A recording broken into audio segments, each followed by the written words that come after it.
Welcome back to Spellbound. I'm BEEJ, and I've got a handful of books that I read in the spring that kept me on the edge of my seat. So I want to talk about them, but first keep in mind that these are not all thrillers or horrors or scary books. These are books that I just found to be either really compelling all the way through, or maybe just had like a really good twist at the end. So I've got a contemporary YA, a graphic novel, one or two psychological thrillers, two horrors, and one historical-ish book, which will make more sense later.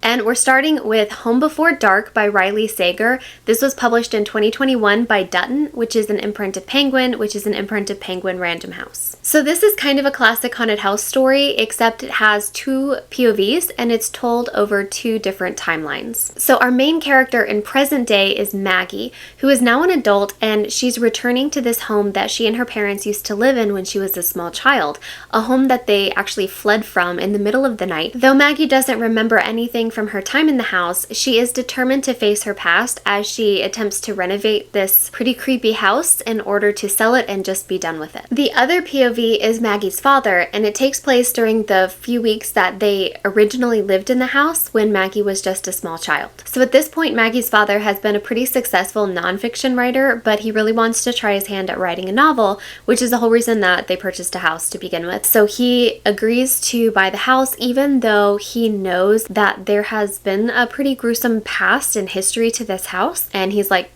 fine. And Maggie's dad wrote a book about their experience. They were only in the house for like a few weeks before they fled in the middle of the night. But anyway, he wrote all of it down in a novel called House of Horrors. The house, as the groundskeeper mentioned, holds secrets.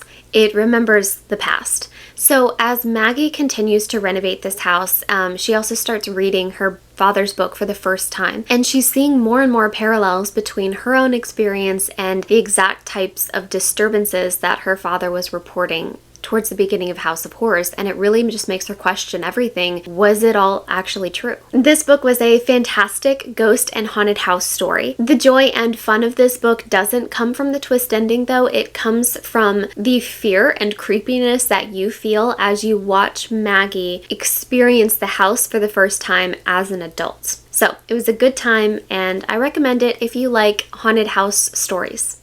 The next one gets a little heavy, and it is Identical by Ellen Hopkins, published in 2010 by Margaret K. Elderberry Books, an imprint of Simon & Schuster.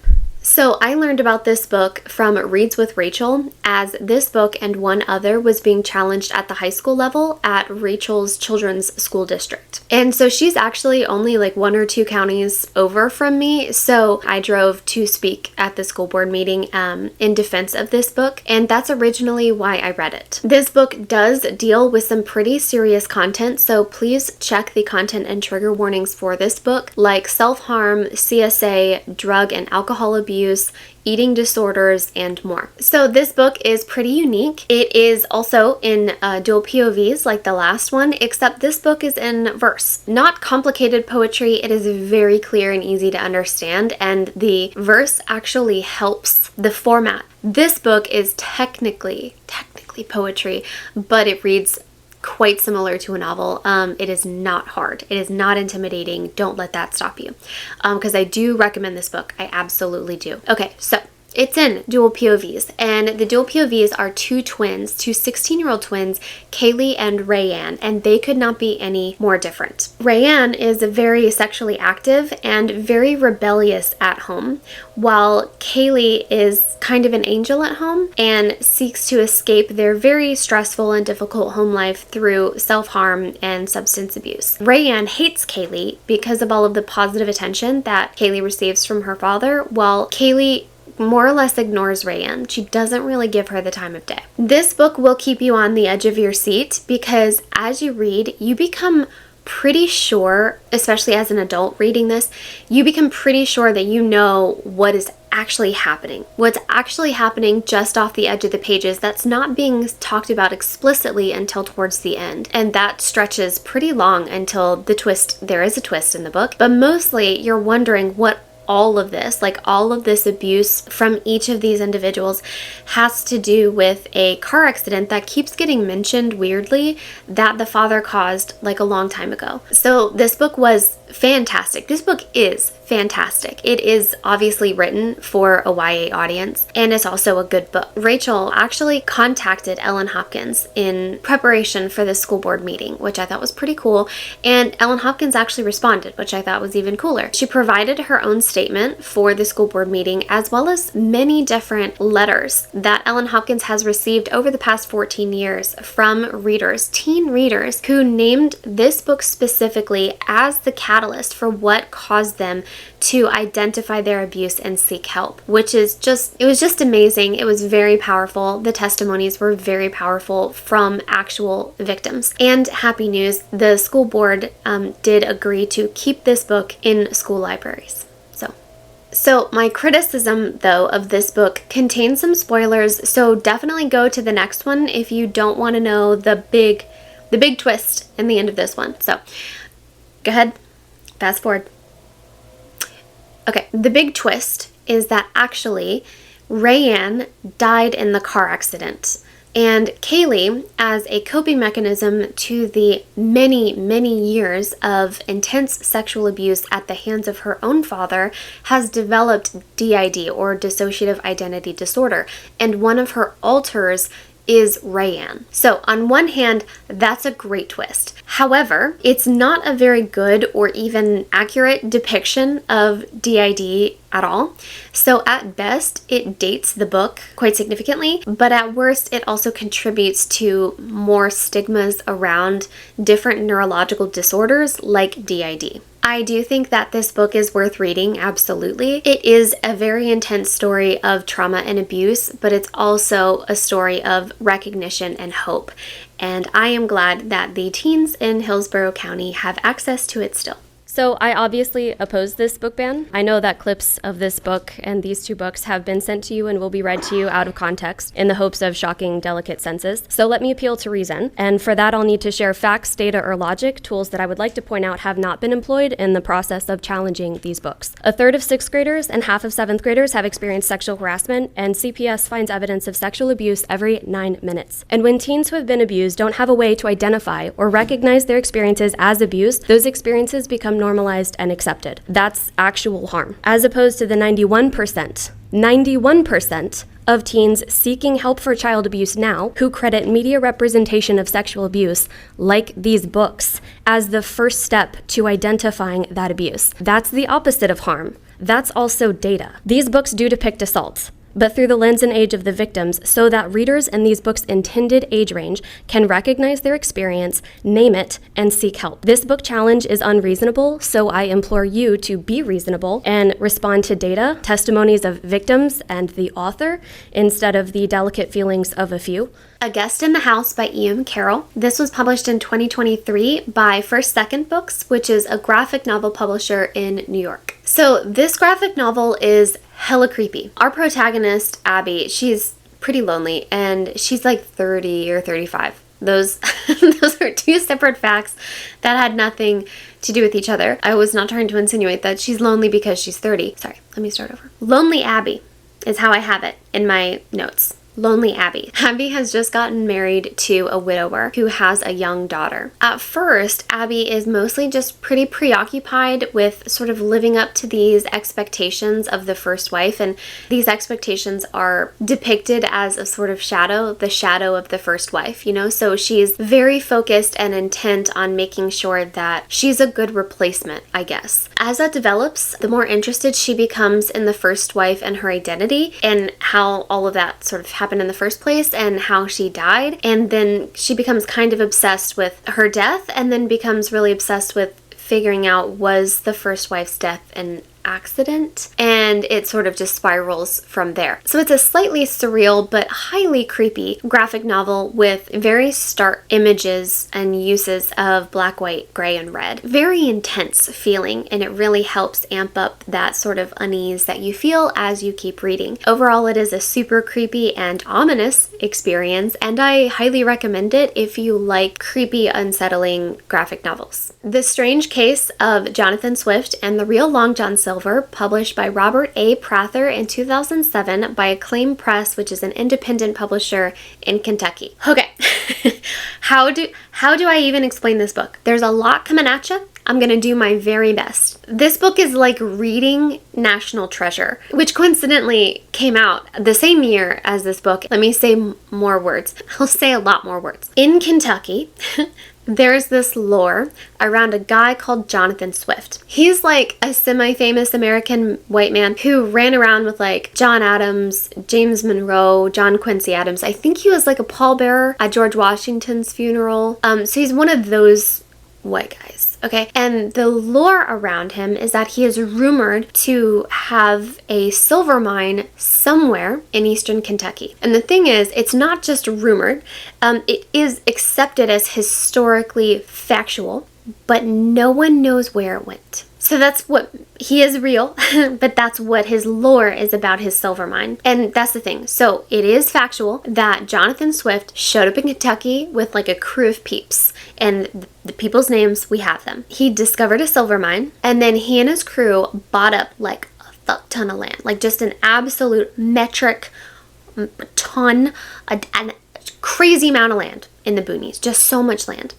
And he filed for a patent for a silver mine. And all of that, the book in part 1 goes to great detail to show that historical accuracy. It's all there, and that's true. But here's where it becomes lore. There are multiple accounts of what happened to the mine after the patent was filed. One major version of the story says that Jonathan Swift got his whole crew together into the silver mine and then killed everyone, so that no one could speak of the location of the silver mine, and only he himself walked out. Another version of the story talks about how Jonathan Swift's eyesight started to go from the middle of his life towards the end of his life, and that is true. But this version says that on his last trip to the mine, he himself, with his bad eyesight, couldn't find it. The only thing that every version of every story can agree on is that the location of the mine was lost. However, there's the issue of Swift's journal. Swift kept a meticulous journal. It is true that in his journal, he wrote down the location of the mine. He didn't write the location though, he wrote the steps and directions to get to the mine. The only problem is that depending on which piece of land you're on, because remember he bought up all those tracts of land, is that depending on which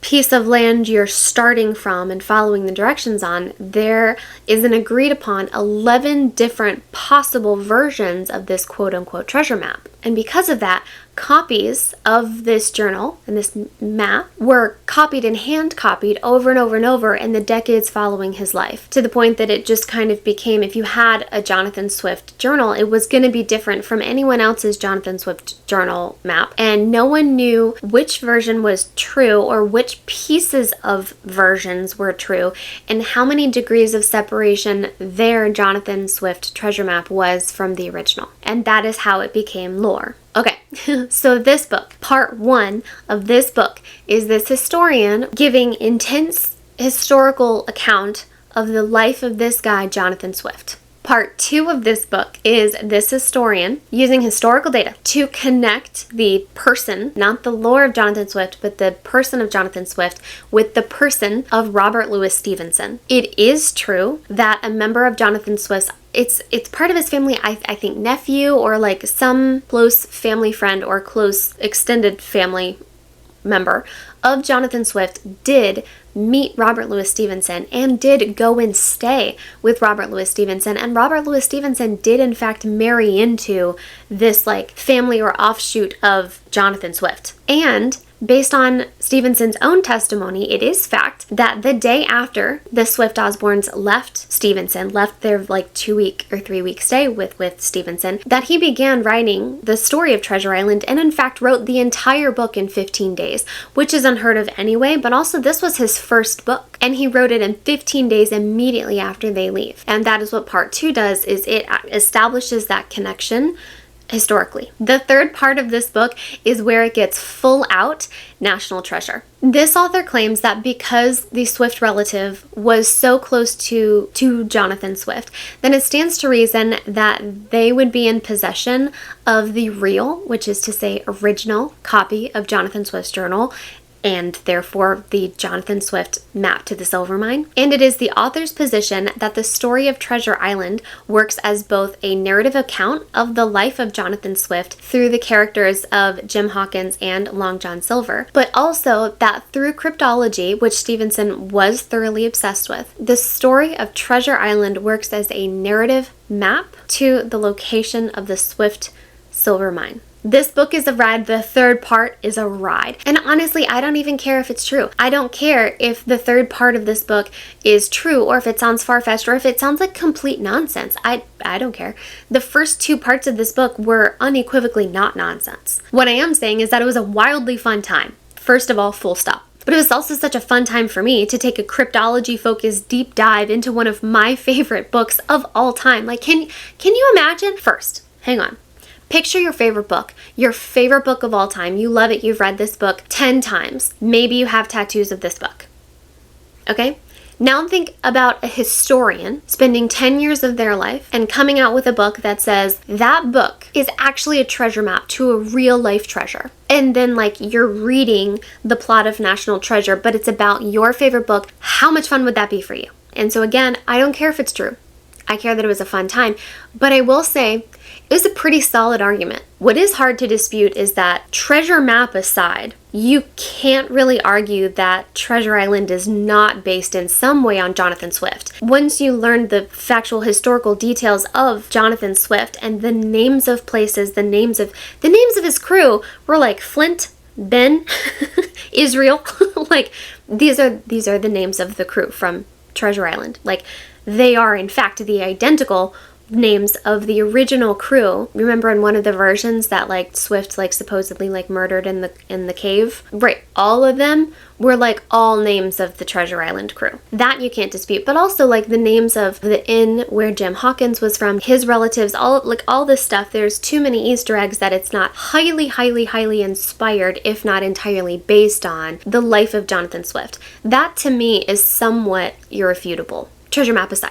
The more that I talk about it, the more it sounds like tinfoil hat nonsense. And again, maybe it is, but it didn't feel that way in the book, okay? The third part, which reads entirely different from the first 2. So again, I'm bouncing around. Not again, I haven't said this yet. So for the first time, I'm saying, even if you don't like history, I think that you'll like this book if you like Treasure Island, if you like romantic literature in general. It was so much fun, and I can't state that enough. I've said it a lot. I'm spending far too much time on this, but it's such a it's hard to explain, and those are always the best books. Highly recommend. If you're interested, I recommend it. You know what I mean? If you're not interested, if you can't stand Treasure Island, if you don't like romantic or classic literature, and if you hate history, maybe don't. But all this is to say, you will be on the edge of your seat the whole time that you read it.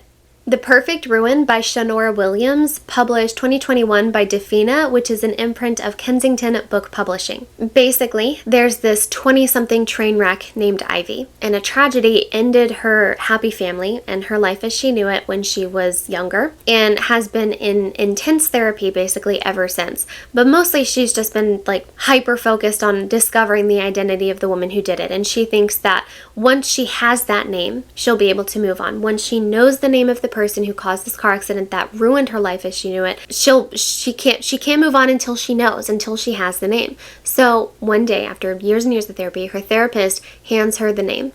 And from that moment, Ivy becomes tunnel visioned on absolutely destroying the life of Lola, a wealthy socialite and beloved woman of charity. The book follows Ivy as she slowly infiltrates Lola's life and becomes her new BFF, and then slowly starts to turn like everyone against her. So I live, laugh, love a revenge story, and that's not news. And this one was particularly fun because everyone was terrible, so you're not really sure who you want to root for. You don't want to root for anyone, but then the third act twist comes and does change your perspective on like everything, and I really enjoy third act twists that do that sort of make you walk back through most of the major plot points and rethink your original assessments and opinions.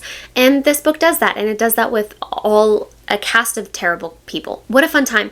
I think that this would make an excellent like beachside or poolside summer read. It's not dark, it's not atmospheric, it's not creepy. The whole thing takes place like during the day, and it's just messy people being messy, you know? And so it's not too taxing on the heart or the mind. You're just like enjoying the drama, and that's what made it fun, and that's why I would recommend it for like a summertime read. So like with any thriller, please check the content or trigger warnings, but I specifically want to mention that miscarriage is a major one in this book. Slewfoot by Brahm, published 2021 by Tor Nightfire, an imprint of Tor.com and imprint of Macmillan. There is no way that you haven't heard about this book.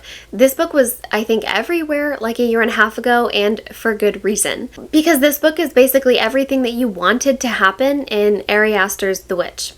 Or the Vivitch, or however you're supposed to say that. And it follows this girl, Abatha, who is like stuck as a wife in this Puritan village in New England. A series of misfortunes befall her. She battles a personal vendetta against one of the townsfolk, and the only solace she has is in this new friend that she has found in Samson, a half-man, half-goat creature that she met at the edge of the woods. And the more that she helps Samson discover about himself and who he is and who he could be, the more she learns about herself too and the powers that she possesses. But sooner or later, as they do, the townsfolk start suspecting Abatha of witchcraft. But this story doesn't end like all the others. This is 100% a good for her story of retribution, and I was delighted by the strength of character of Abatha. Throughout the whole book, yes, but especially at the end. This book is so good. It does not have chapters, which I think really enhances the reading experience.